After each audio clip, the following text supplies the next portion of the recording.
Jen Looper. Thank you. Thank you. Well, thank you so much for staying till the bitter end of day one of this awesome conference. It's been a wild trip for me. I started flying out of Boston. I went to Sofia, Bulgaria. We did DevReach there. So yay, Sofia. Where are my Bulgarians? No Bulgarian. Oh, I just chatted with some later. Okay, so that was like, okay. All right, the Bulgarians went home, but the Greeks are still here. That's how it works. Anyway, so I did DevReach, and then we took the car across and drove into Thessaloniki. And when I heard from Patroklos that you wanted me to keynote and to do another talk tomorrow, and we did DevOps Kids, and we did a Vue Vixen Skulk here in Thessaloniki, I jumped at it because I adore Greece. I really have a love for this country. I've had great experiences here, doing island hopping and running around Athens, and it's been a blast. So I really do love this country, and it's an honor for me to come here and speak to you a little bit about some practicalities of life as a developer. We as developers are particularly prone to burnout, and I think everyone's going to resonate with at least one thing that I say in this talk, and I'm happy to have your feedback afterwards to see how you feel and where you're at with your developer journey. So let's talk a little bit about staying fresh and avoiding burnout. And I'm going to give you 10 tips, 10 tools, and we're going to do one concrete exercise. My name is Jen Looper. I'm a senior developer advocate at Progress, which means I get to run around in Sofia and drink an awful lot of rakia, and that's awesome. So I started at Telerik, which is a Bulgarian company. They were acquired by Progress. So that's kind of the journey I've taken in the past 4 years as a developer advocate. And I'm also the founder and CEO of Vue Vixens. I wonder if there's any Vixens left here today from my workshop the other day.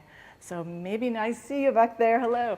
So yes, what we do with Vue Vixens is a diversity initiative that I founded. We founded it in February of 2018, and it's grown exponentially, so I'm very proud of this initiative. You can visit it at vuevixens.org. What we do is we partner with conferences, and we give free workshops for women, and we've evolved the mission a little bit. And this is to learn Vue.js. We've evolved the mission a little bit because we found that people in places like South America don't have a big Vue conference to partner with. So we formed chapters, and people can just get together and learn together. We have a lady in, she's a Brazilian lady living in Sweden. She started the Swedish chapter, and she's having people just come over and have dinner at her house and talk about Vue.js. So we do it according to what people want locally. Bottom line is, we talk about Vue.js, which is my current JavaScript framework of choice, and we are trying to mentor women to get into the pipeline and to not drop out when they burn out. Here we come back to burnout. And you can always visit me at jenlooper.com, and you can follow me on Twitter at jenlooper. So that's me. So a little more about me. We just talked to Asim saying that we should, get this personal connection, so I'm going to speak straight to you. I have 18 years of industry experience. That's an awful lot of years of industry experience. I started as a developer a long time ago when sort of a monkey who could do HTML and CSS could bang on a keyboard and get a job in a startup. That's the level I was at.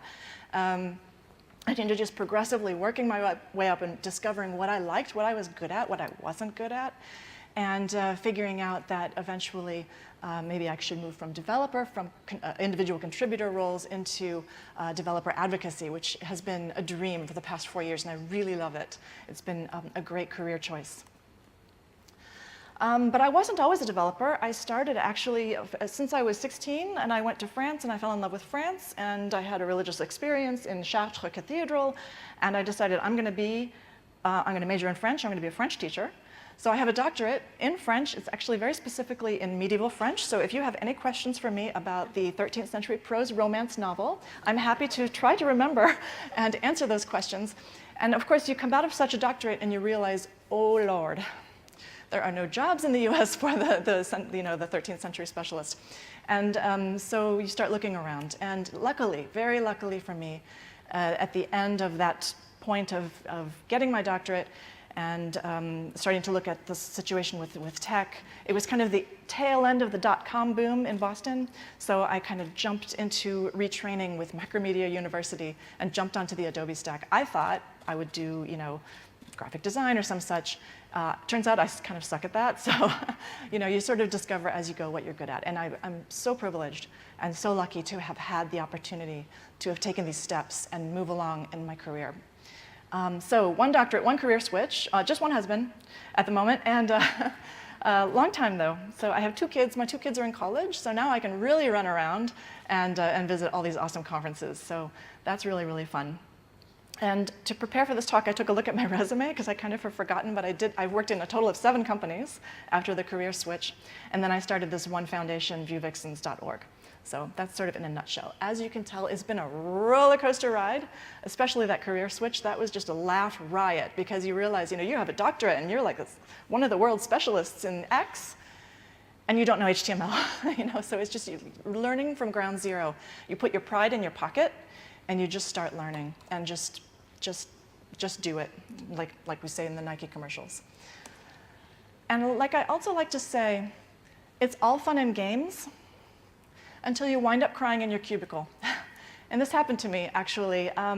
So I have this deep appreciation for second language acquisition, for teaching foreign languages, for multiculturalism, and I was working at a large American corporation, and this was a really weird work experience where they staffed up like crazy, and then we all sat around, and it was almost overstaffed. So we're sitting in our cubes, twiddling our thumbs and waiting to be called to get on a project.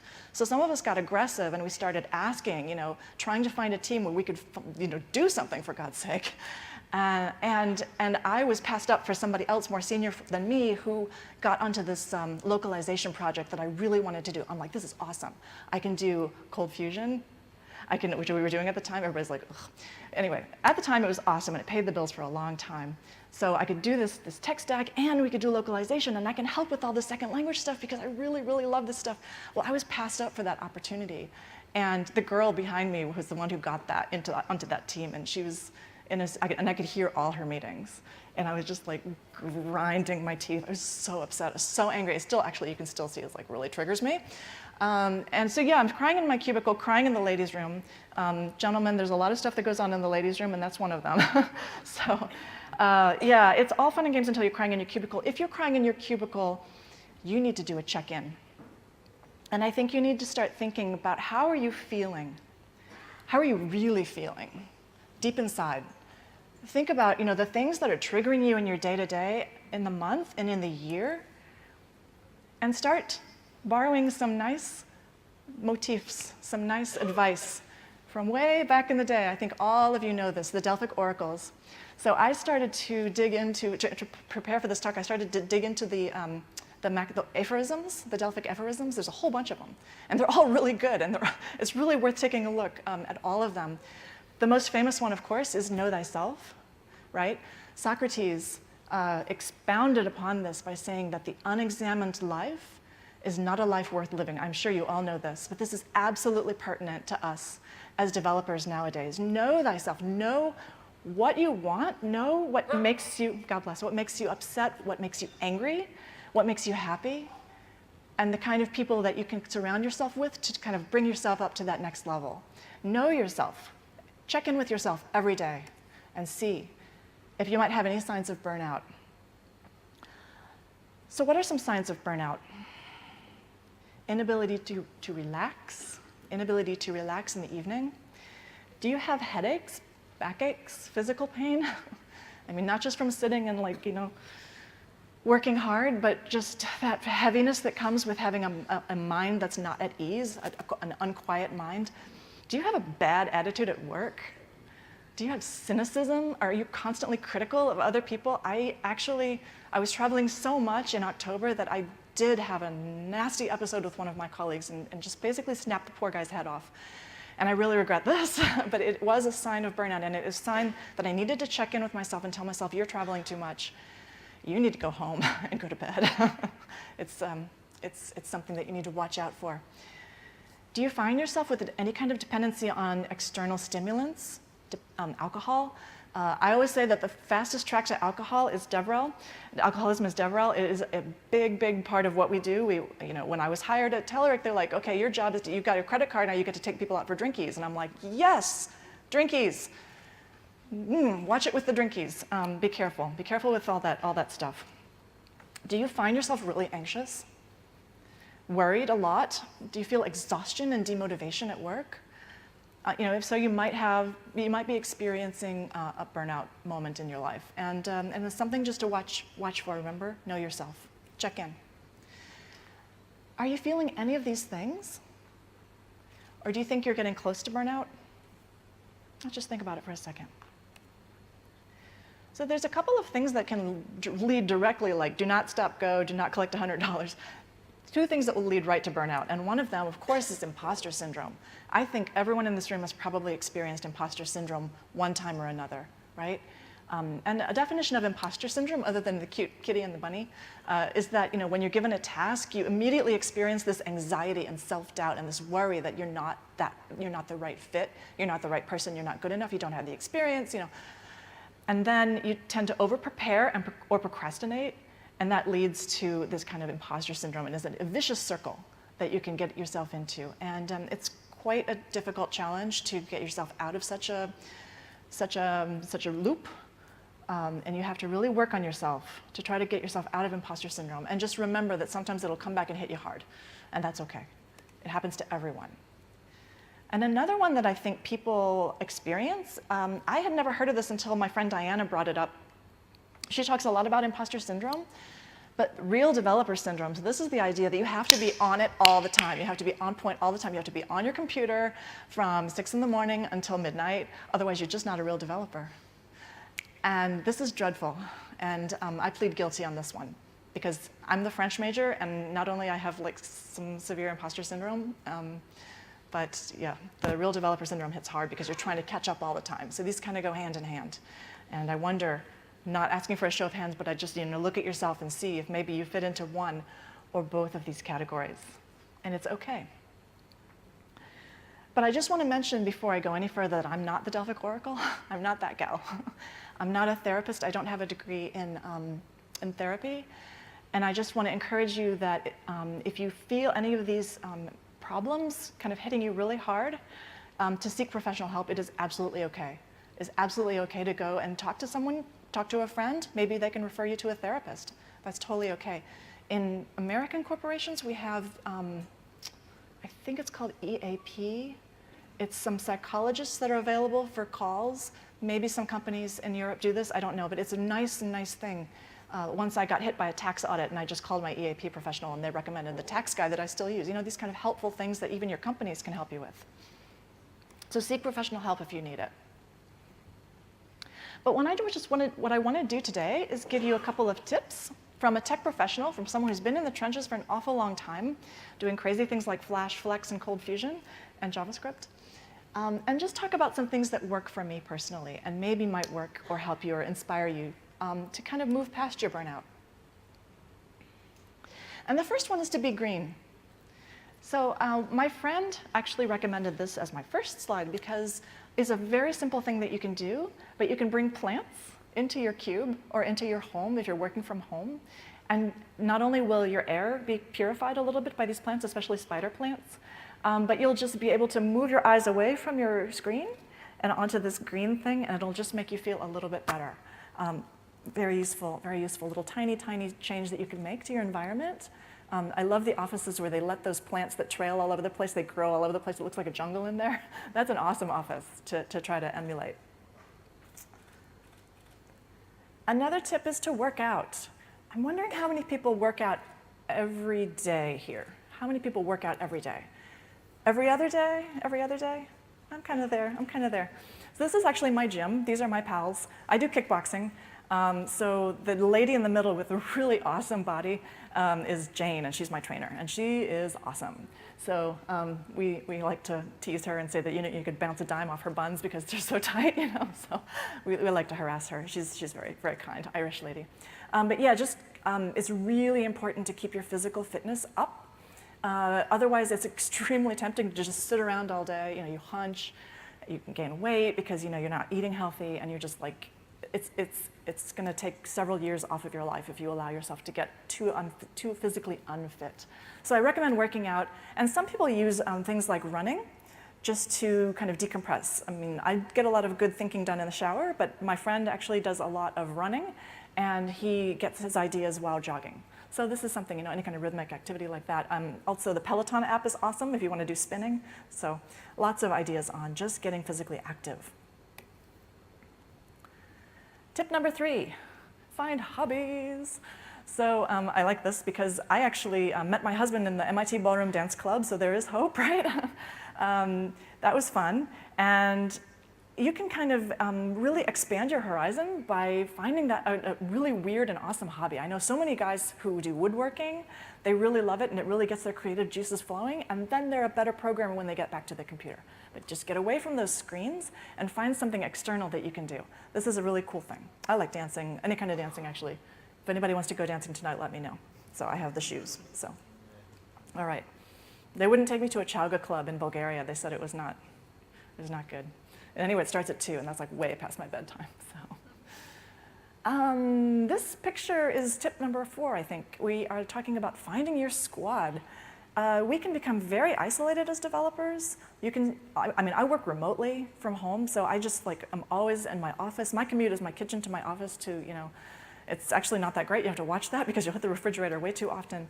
But what I've discovered is I found my squad with my Vue Vixens ladies. So this is Natalia and Diana. This is my CTO. She's my worldwide community organizer. She's the lady from Venezuela, my Ukrainian friend, Natalia, and we have found this community all over the world of awesome people that we can really relate to. We have an incredible Slack channel, and I know I can always go to my Vue Vixens to talk to about things. In our Slack channel, we have a locked room called the ladies' room, and just because in a Slack channel I always wanted to have a ladies' room locked channel, so I just created it, so just for fun, and to kind of get a lot of support.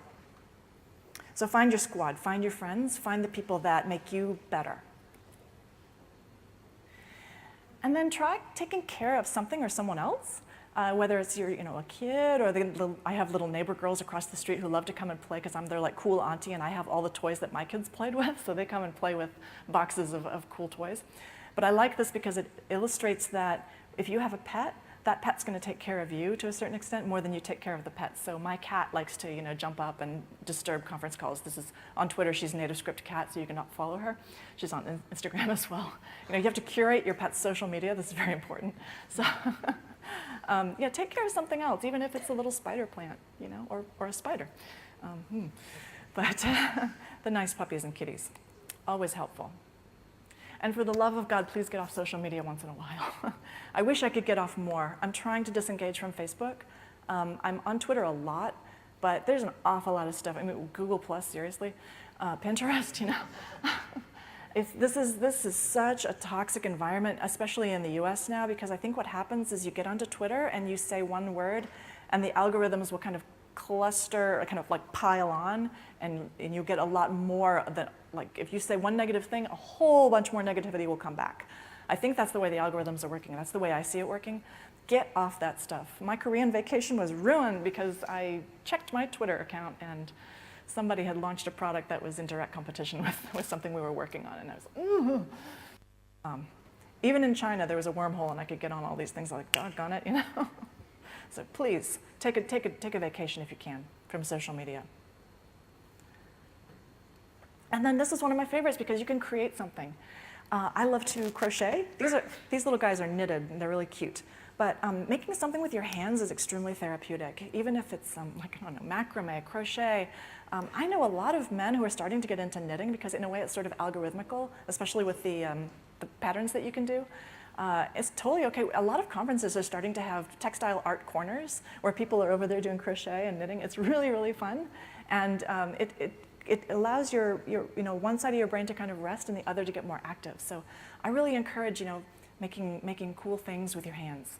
Very, very healthy and useful thing to do. And then you can open up an Etsy store and make bank, right? Okay. So this one's a little controversial. This is to try a side project, but don't stress out about it. So when I was at this big corporation I mentioned where I was crying in my cube because we had nothing to do all day, I realized that maybe I should look at other technologies, and I started researching on the sly, and then I got my first iPhone 4, and then I started looking into building a mobile app. And by the end of the day, you're coding all night and creating something that's really, really cool because you're kind of not challenged in your day job, so you have side projects that turn out to be something really cool and actually which help build my career in mobile. That's the way it worked for me. If it works that way for you, if you really have cool side projects that you love doing at night and it's not crushing your family time, then I think this would be a really nice way to kind of detox. Try a side project. If it's making you crazy, don't do it, right? That's yet another route into burnout because you're just online all the time and working. A lot of open source maintainers who had to do that stuff as a side project burnt out really hard, and that was unfortunate. Learn something new. So after the Olympics, curling got really popular in the US, and I wanted to go to our local curling gym, and they are actually booked up, but I would try curling with cats, you know? Maybe it would work. I have a feeling my cat would, you know, freak out. But learn something new. When I was in college, we had a period in January, which we called winter session. At MIT, it was called IAP, Independent Activities Period. How convenient. That's where, you know, you can go to MIT and meet an awful lot of cool people, including my husband at the MIT Ballroom Dance Club. But I was also taking classes in etching and embossing. I learned how to knit. I learned how to make lace, bobbin lace. Really, really cool things that you can learn how to do, and then, you know, just give it a certain amount of time and it may become your next hobby.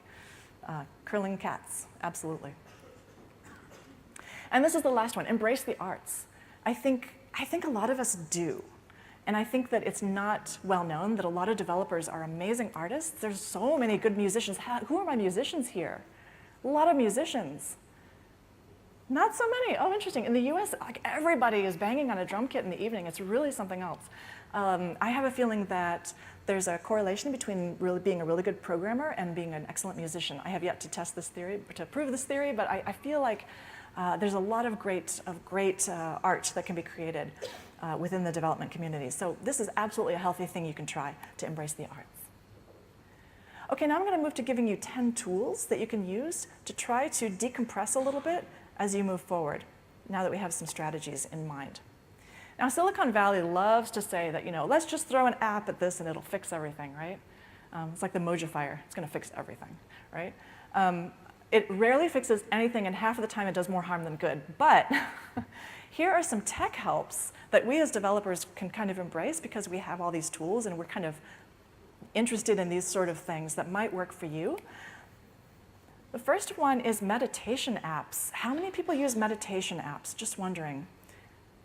I'm trying to get into these, right? Headspace is the big one. It was founded by a Buddhist monk, and it became wildly popular. I even saw JetBlue had it on the consoles. I'm like, this dude is making so much money. The Buddhist monk, like the richest Buddhist monk ever. He must be incredible. I love this guy. So Headspace is a big one. My colleague Tara Manisic uses Insight Timer. It's crowdsourced meditations that you can try. Stop, Think, and Breathe was recommended to me by my friend in New York City. She really likes this one. It has a whole check-in sequence. You check in every day, and then you pick this mindfulness session to improve your day. So this is something technical that you could try. A lot of different apps out there. There's also Slack apps. This is Flexbot. Install it in your Slack room and try not to be annoyed. But just try it. What it does is it asks you to check in, and then it pushes little exercises towards you. This one is yogic breathing. And you know, you can learn a couple little things. It takes just a couple seconds, you know, just to check your Slack bot and see what they can recommend. It's a good one. I kind of like it. I'm getting used to it. I like to follow cool Twitter accounts. I'm on Twitter way too often. But anyone follow the calming sphere? This is this little animation of a gradient in a sphere that just goes around, and it is so calming. I'm just going to look at this thing. It's really nice. There's also the Tiny Care bot. And it gives you little advices to check your posture, drink some water, adjust your posture, please. It's kind of like mom. It's really cool. There's Cute Emergency. There's an awful lot of cute Twitter accounts. So if you just want to fill your feed full of cute animals, and there's nothing wrong with that, you can follow the Cute Emergency. That's a good one. There's also dog rates. That's nice. A friend of mine just told me that after work, she goes onto her Insta, and she has completely crammed it with pictures of cats, so that all she sees is a wall of cats doing cool things, like this cat watching. It goes like this, and it like tries to catch the fish. It's the cutest thing ever. And it'll really take your mind, even though you're still staring at a screen, which I don't necessarily recommend all the time. But you know, if you're in the subway and you need to decompress, you know, you can open your Insta and you have a wall of cuteness. Strongly recommended. The cats. There's some good stuff happening now with wearables. My Apple Watch has one of the best little apps, the Breathe app. And it has a little taptic feedback that tells you when to start breathing and when to stop. It's really a good one. Wearables are becoming a big thing in the wellness communities. There's one that, I don't know, it clips onto your heart and monitors your. Personally, I don't want things clipping to my body. I'm not into like body hacking. So that's kind of a big nope. But your Apple Watch or your Android Watch can give you some good little tips and tricks. This is a book that's recommended by Raj Raghunathan. It's If You're So Smart, Why Aren't You Happy? How to turn your career success into life success. So a lot of us are really driven in our careers. We're really focused and we're really smart people and we really want to succeed. And that can actually lead to a certain amount of burnout because you're just so driven. So what he's trying to do is to take those traits that we all have and move them into us in a path to success. So that's a good one. Recommend that one. Time boxing. If you have trouble focusing, and that's leading to feeling really anxious and leading to burnout, you can try the Pomodoro technique. Any Pomodoro people here? Some people have integrated it into their workplaces. So the way it works is you decide on a task to be done and you set the timer, work on it, and then when the timer rings, you put a check mark on a piece of paper and you kind of accumulate your check marks and you figure out where you're at in your work. And it's a good way to kind of force you to keep focused. But I think to do that, you have to turn off Twitter and Slack. So these are important. My colleague, Stanimira, gave me a pro tip that one vinyl record equals one Pomodoro cycle. So she has her record player set up to just, and then you have to get up, to flip the record to start the next cycle. So this is kind of cool. Back to the basics. And then you can really watch your level of stress as you're going through the day by using apps like Welltory. The way it works is it uses the camera and the light, the flashlight, to read your pulses in your fingers. So you take tests and you check in with yourself, forces you to check in, and then it checks your stress level and your pulse. Your Apple Watch can do that too. But definitely this kind of stress level monitoring. I have a friend who's absolutely religious about this, and this app, Welltory, it looks at your pattern of when your heart rate is going up and down according to your check-ins and says, you are feeling really stressed and it's time to step away from the screen. It gives you a whole routine to follow based on your patterns of your heart rate going up. Personally, doing this kind of thing makes me stressed, so I don't know if it would work. But it's something to try, absolutely. There's a course by the same guy who wrote that book on Coursera, Learning About Happiness. Something to maybe try. And then you can try to experiment again with this idea of embracing the arts by using these art apps. So this one is, I'm taking a course right now with Rachel Neighbors, which is called Cartooning for Technical Folk. And she's having us draw certain challenges, and I did these with paper. You can also follow the hashtag Inktober on Twitter, and you'll be really inspired by all of the ink drawings that people are doing. So there's an awful lot of art going on under the scene, behind the scenes in the technical world. And I think if we embrace this, then this will really kind of help decompress our lives, because we are kind of stressed out people. And now I would like to try a technique. This is where the pedal to the metal. Let's try this. So this is a technique called box breathing, and it's used by the US Navy apparently to calm people down. So what it is that you basically breathe out for 4 seconds, hold it for 4 seconds, breathe in for 4 seconds, and hold it, and you kind of like make this box of breathing. So if we follow the bouncing ball here, I'll let it go back down, and then we'll start. Ready? Okay, we're gonna breathe in.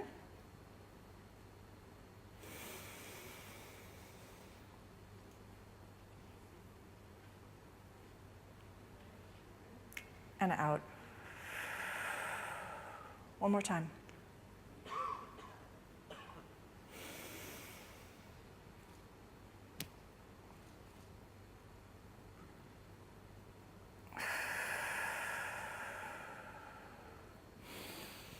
How do you feel?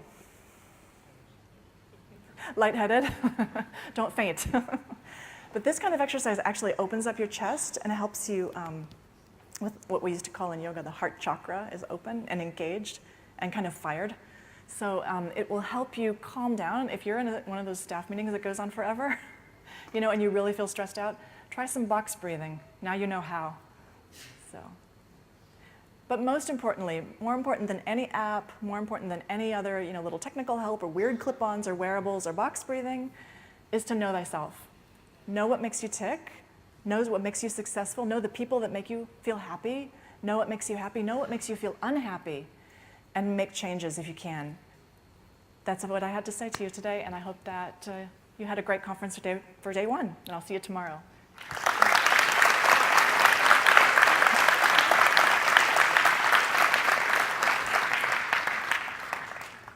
I'm happy to take questions, actually.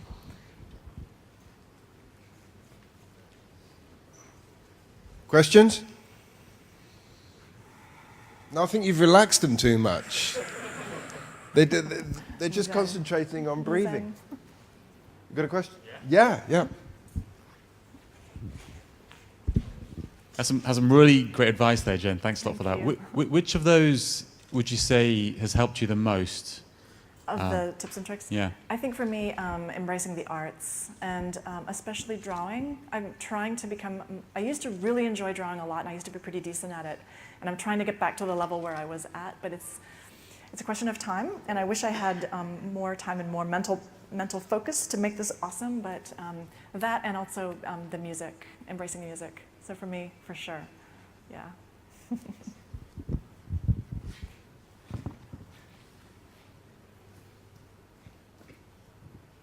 Great. No, that's it. It's awesome. You've completely... Right. You said something to care about. Something to care about, any kind Right. of pets or, Okay. oh, a plant, And that's green. this isn't just a plant. This Is an olives. olive tree. This you will take away, Thank you so much. and you will give it a place under the sun, and hopefully it will bring forth olives. So we have 4 inches of snow on the ground in Boston. So I'm kind of hoping, do you think I could plant it inside, in a pot? Yeah, why not? Okay. Put it in the window. Just Yeah. let it see out. Care and feeding. It has to see out. This is wonderful. Otherwise, Okay. it will get lonely and die of melancholy, This is true. This or is it'll overwork. Awesome. Thank you. Wonderful. Thank you very much. Thank you.